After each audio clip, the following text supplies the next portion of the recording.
Penguin Random House Audio presents The Way of the Strangers, Encounters with the Islamic State. This is the author, Graeme Wood.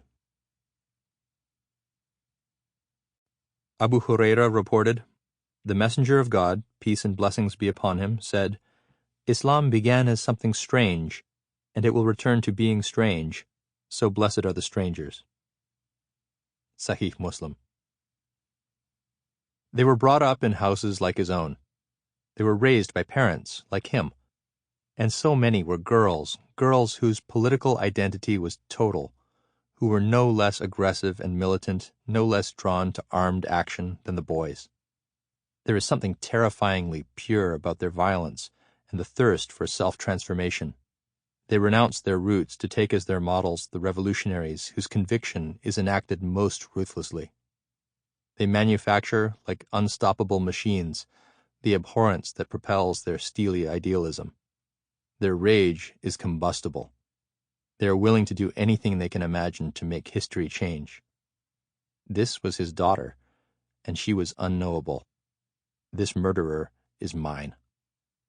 Philip Roth, American Pastoral.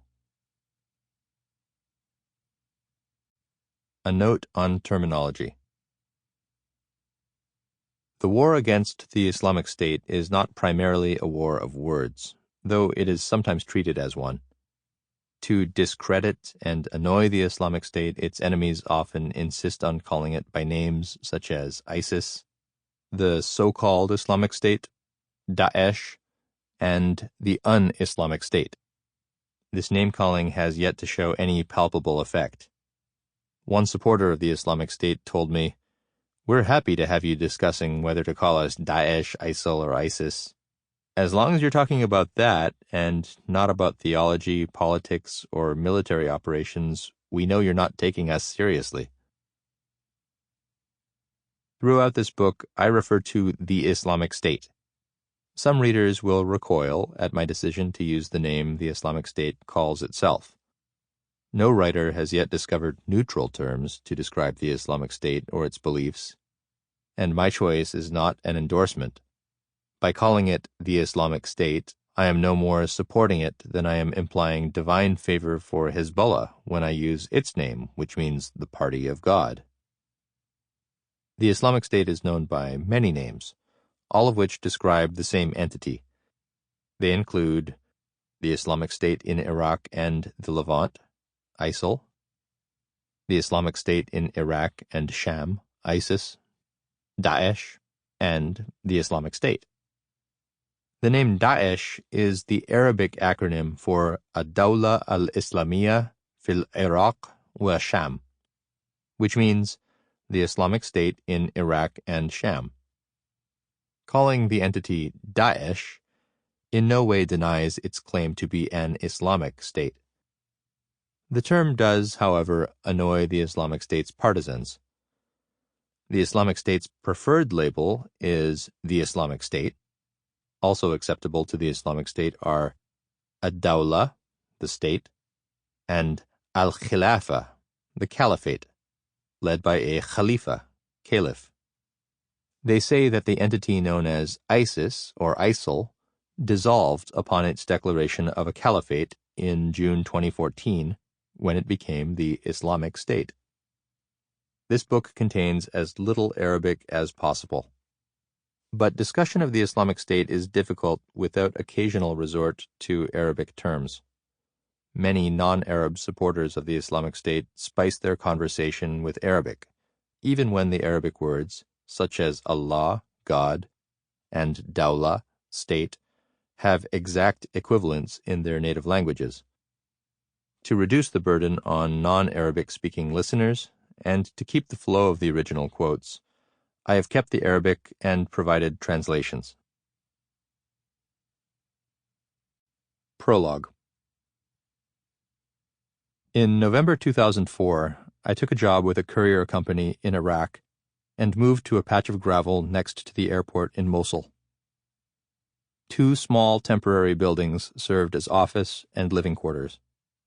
I shared them with 2 homesick Nepalese Gurkhas and a retired British soldier.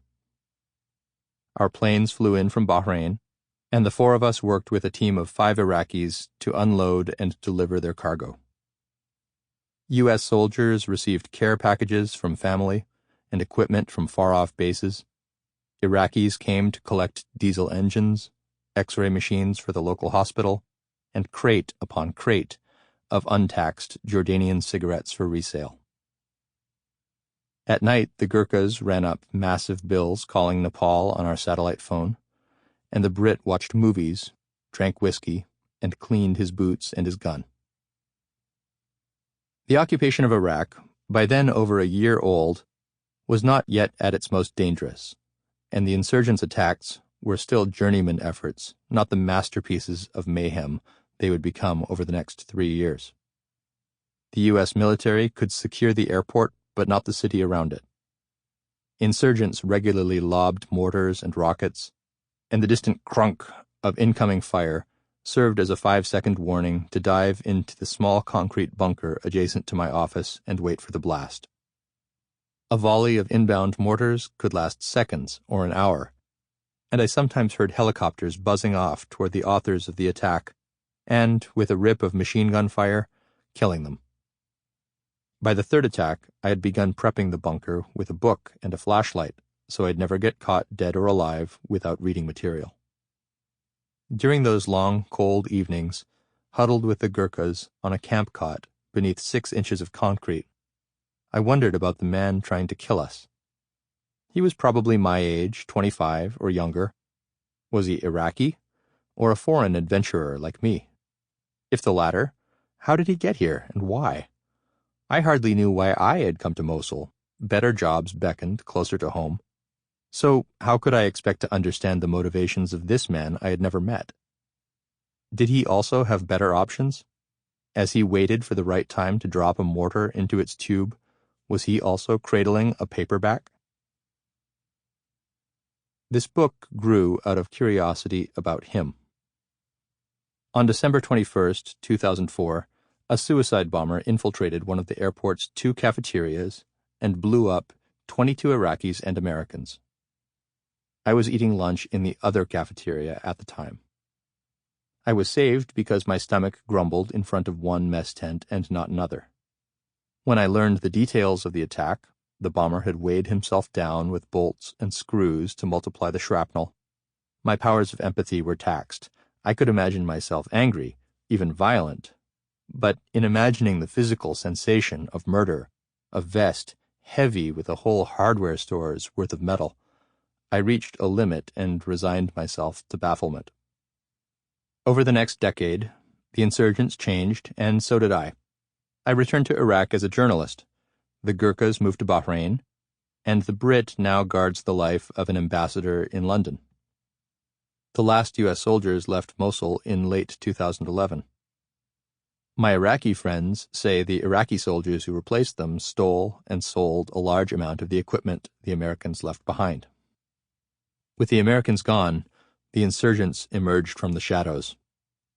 A few years after the cafeteria bombing, members of the group responsible pledged fealty to the Islamic State of Iraq, ISI, the forerunner of the Islamic State in Iraq and Sham, ISIS.